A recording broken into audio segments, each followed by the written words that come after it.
mais bon. football moo demee ni mel nañu muñ rek xam ne waaw beneen yoon daal dana gën a neex. neexoon na te beneen yoon mooy dax incha allah. dana gën a neex daal. alors Clédor mu ngi ci ligne bi ñu ngi lay nuyu di la ziar Clédor Sène la clé qui ouvre toutes les portes. allo Clédor. Clédor Sène allo. maa ngi leen di dégg la clé qui ouvre toutes les portes. oui macha allah léegi maa ngi lay nuyu. maa ngi lay fay. Jérôme ak ñi seetaan Télé Sénégal yëpp. di leen masawu tamit ci défaite bi. wallaay man sama yaram bi yëpp day metti. waaw c'est que yéen da ngeen ciy doog a dal. dóor yi metti. mais nous on a vécu Caire 86. je crois que élimination Caire 86. d'accord. amertume mënu ko gën a metti. ci histoire du football. effectivement. waaye boobu moom.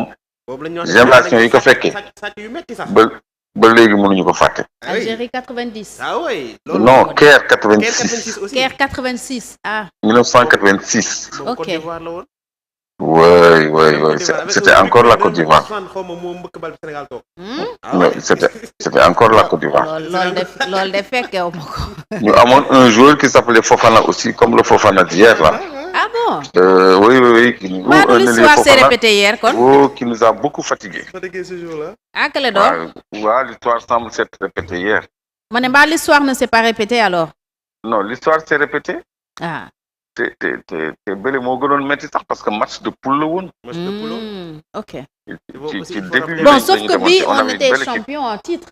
donc on s'attendait vraiment à ce que nos Lions aillent quand même beaucoup plus loin mais bon. xam nga génération bi quand même. on disait que le Sénégal avait très bonne équipe. Imagine match d'ouverture nga dóor Égypte. non on a battu l'équipe championne. c'était l'Égypte moo mujj jël coupe bi. ok. moo mujj jël coupe bi. Sénégal rek moo ko dóor day sa seule défaite. waaw tête de Thierno Youm.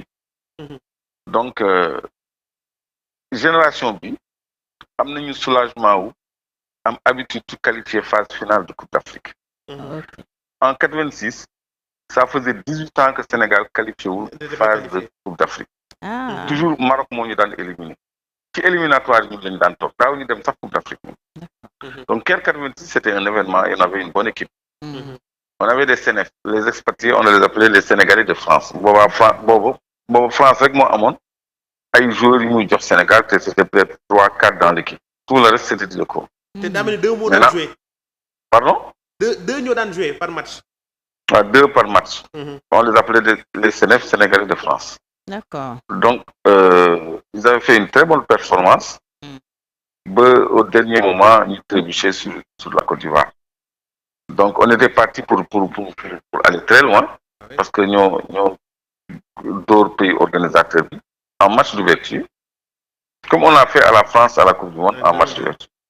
Donc mais génération foot bi mën nañu am soulagement wu am habitude wu qualifier en phase finale de Coupe d'Afrique parce que loolu maintenant c'est une routine pour le Sénégal kenn xalaatul une Coupe d'Afrique sans le Sénégal. Avant c'était la croix et la bannière ñu dem à cette phase.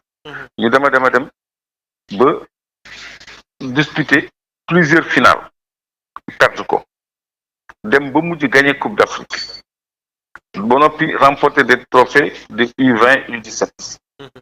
Donc ça veut dire que malgré la défaite on a de quoi être fier quand même de notre équipe qui se fait respecter. léegi nag un match à résultat immédiat c'est comme la loterie c'est comme le championnat d'Angleterre où une équipe de 3e division peut battre en coupe une équipe de 1re division.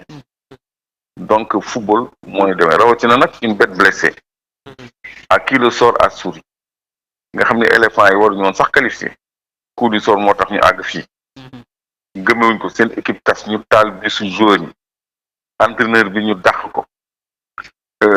Ils ont souffert hein. Oui. ñu am benn entraîneur de substitution yàlla xewalal leen par miracle on les appelle les miraculeux d'ailleurs. ñu qualifié mais ñooñu seen bakkan lañ ci teg d'autant plus que Drogba a promis 40 millions à chaque joueur en cas de qualification donc porté nañu somme boobu ba 70 millions par joueur en cas de qualification man dama doon seetaanandoo match bi ak ko xam Côte d'Ivoire bi ñu mitawee mu ni Big Togo dina génne xaalis bu bëri parce que il veut la coupe. Moi j'ai peur que arbitre bi nekk le 12e homme ni mu ko waxee woon gis nga bi ñu amee penalty arbitre bi dafa bañ a dem seeti VAR bi mais mu ni ma li ma la waxoon Clédor oui foofu est-ce que parce que selon le règlement aussi de l'arbitrage ce n'est pas à l'arbitre central de décider d'aller voir ou non la VAR. Il y a des arbitres qui sont préposés à la VAR ñoom war a signaler toute action litigieuse pour arbitre bi ñëw vérifier su nekkee il n'est pas sûr de la décision ñoom ñoo koy wax ne kon de mën nga ñëw leerlu ci écran bi mais l'arbitre si il décide de ne pas siffler loolu moom la engagé mais VAR bi y a des arbitres qui sont préposés à la VAR ñoom ñooy wax ne kay xool y a action litigieuse ou pas. Mais pourquoi il n'a pas décidé de siffler alors qu'il y avait visiblement penalty? loolu moom décision boppam la moom jàpp na ni penalty amul mais ñi nga xam ne ñoo nekk VAR donc la faute leur est imputée de façon directe parce que ñoom ñoo war a woo arbitre bi ne ko comme que ngeen nee na du penalty mais kay xoolal sa bopp am naam amul. parce que soo demee ci kanam écran bi dina gën a leer ñoom. woo nañ ko arbitre bi moo bañ a dem foofu. non moo ni penalty amul woo nañ ko. gis nañ ko muy parlementaire ak VAR bi ci micro. arbitre bi su demee dem foofu là il risque des sanctions parce que bon mais li am na ba pare. Donc de toute façon les lions n'ont pas démérité.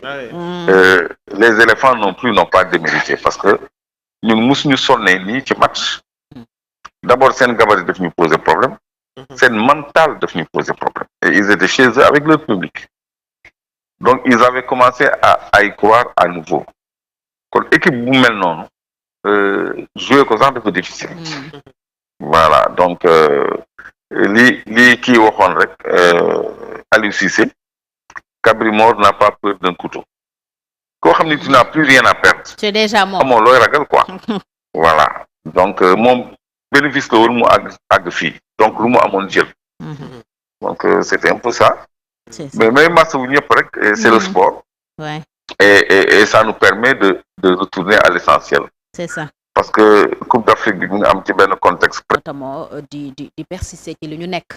alors yow lan nga jàngat ci li nga xam ne moo xew démb te daanaka ñun ñëpp ñu yeewoo ko tey aussi une guerre entre les pouvoirs tout simplement législatif et judiciaire.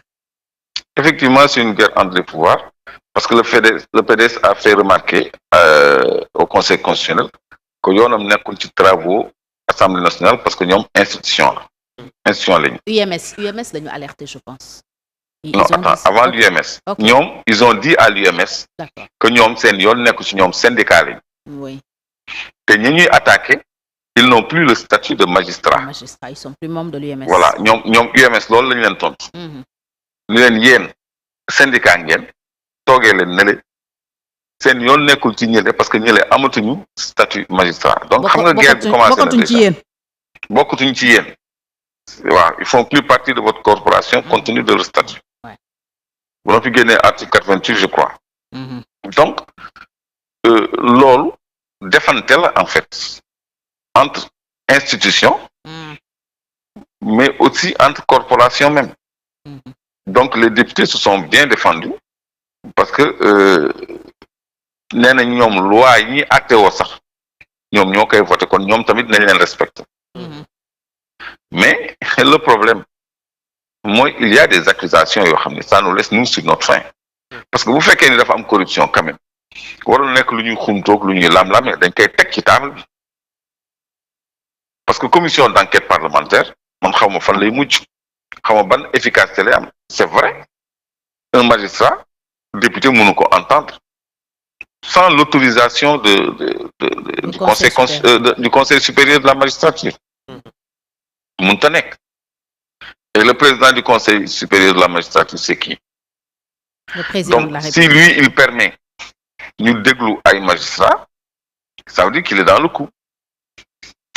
Ça veut dire qu'il est dans le coup s'il le permet. Parce que c'est le président du Conseil. Mais est-ce qu'il décide seul? Mais il décide seul. Parce que il a son ministre de la Justice, qui est vice-président. Qui est vice-président ou secrétaire? Du Conseil supérieur. Secrétaire général du Conseil supérieur de la magistrature. ministre de la justice am boobu la Marème Faye doon sëpp États-Unis naan ko ay yow xaw ma lan yéen a ngi fàttaliku séquence boobu. bien sûr.